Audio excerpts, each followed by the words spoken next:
All right, good morning. How you all doing? Good morning. Assalamu alaikum. You know, God is greatest, basically. So, I went on ahead and I copped this Atlas Master GP40, okay, from Crane World. And when I got it, okay, I gotta say, you know what I'm saying, if anything, it was cookie cutter. So, there's some things that I've been working on. For one thing, okay, I got on order a snowplow that I'm gonna replace this with. Okay, the snowplow. I went on ahead and I added LEDs for the step lights. I gotta, kind of get it cover it, cover it, and so that way it's not so bright. Okay, and I can maintain this color for the truck lights. I added the truck lights myself. Okay, however, okay,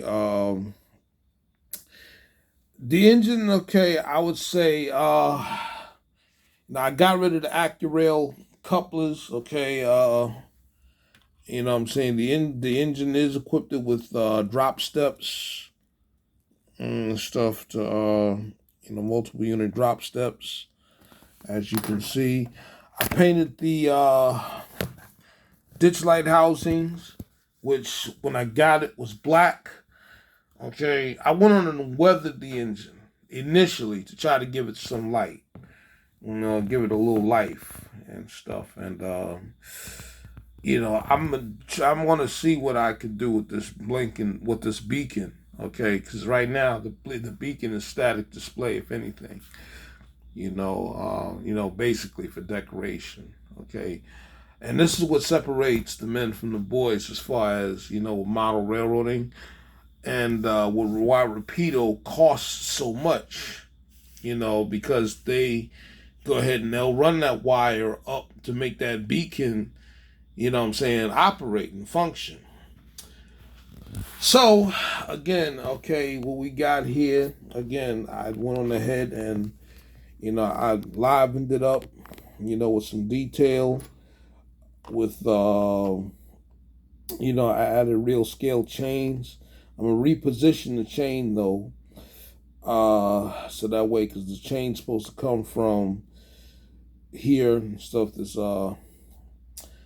right here, this ratchet brake stand. The chain's supposed to go through there. It's supposed to connect to, a wheel, and the chain's supposed to go back through, loop back through, okay, and connect to the cylinder here. All right, I added I wired up the ground lights, and I repositioned the belt because I added the the diodes and stuff, and the little circuit boards for the LEDs. So I got LEDs on both sides for the truck lights, as well as LEDs for the step lights.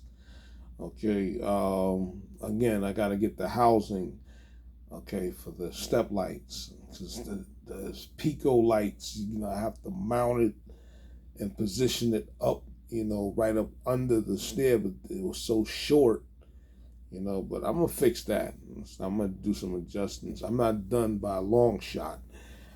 I took those plastic chains off, and I added real scale chains on the locomotive. All right, the firecracker antenna is flimsy, but I had to glue that back on consistently. You know what I'm saying? The horns were silver at first. I went on and painted it action red. Okay, I added some depth to the radiators, okay, in the back. Okay, and I still got to add the sanding lines. I ran out of glue. Okay, so let's move this engine up just a little bit, so that way. Yes, it has ESU Loc sound equipped it. You know what I'm saying? So just like the prototype, okay, of engine 4600, it's a pretty basic GP40 with the non-dynamic brake. Okay, you can see through the fans. Okay, the fan blades and stuff is see through. Um, you know the grab irons is freestanding. Okay, they got rear ditch lights, the drop step in the rear. I changed those AccuRail couplers out, and I added spare coupler brackets. All right, so pretty much the same thing on the other side. You know, for the engineer side, I still got to add a all-weather window hatch right there. Also, paint the door handles. Okay, those knuckle busters, I want to paint them silver. Okay, you know what I'm saying. Another thing, the multiple unit stand supposed to be on the pilot, not the deck. All right, but yes, the ditch lights is deck mounted, and once again, I got rid of those plastic chains and added real scale chains on there. So I did take some usage with the AccuRail couplers, and I made them to, you know what I'm saying, spare knuckle brackets. I fashioned them into spare knuckle brackets according to what the prototype engine looked like. Okay, when it had it, as it carries it. So, okay, let me just bring it back some. Now go forward. Yes, it has, you know, wheel squeal. All right. Again, I'm going to try to find some resistors to try to limit the current going through this LED. Okay, this Pico LED is pretty bright. Well, I'm going to find a cover something and stuff. Like I said, I got detailed parts on order so I can get this engine up to snuff because, the first thing I saw, okay, that stands out when I looked at the prototype pictures, the plow wasn't right. Okay, the plow was not right. All right, so, all right, we're gonna fire this thing up and stuff. So, okay.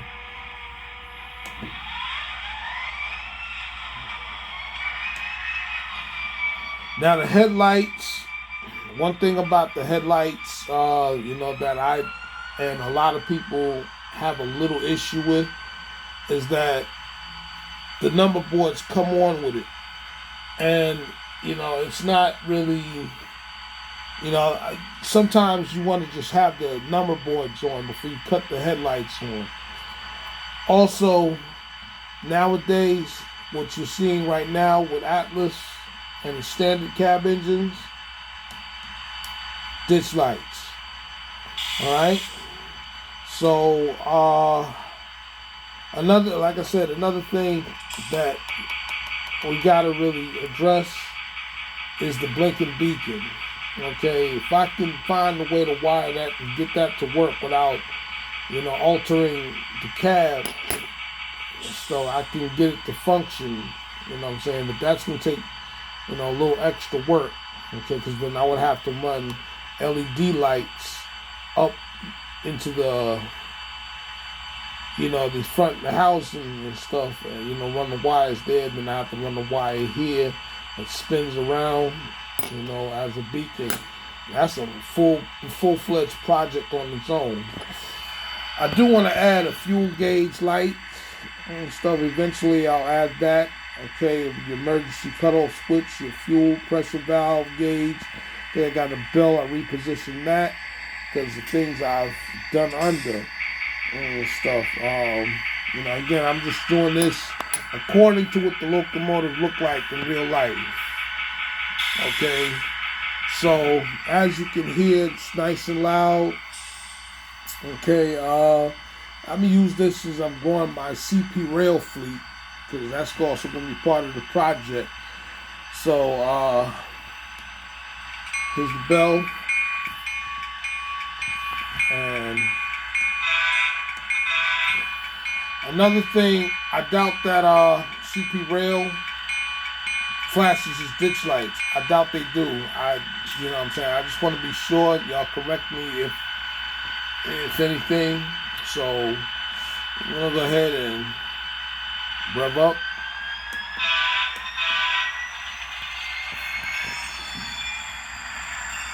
Again, the engine is equipped with wheel squeal, CSU lock sound. Okay, the couplers and stuff at the correct height, you know, according to when I did it and stuff, you know, the way I did it and stuff, they had a good height. I mean, it's a good model, you know what I'm saying, for a starting point. Again, this is Atlas model, Atlas model master line. Okay, so you're gonna have detailed parts, the bare minimum basic, detailed parts you would expect from the master line.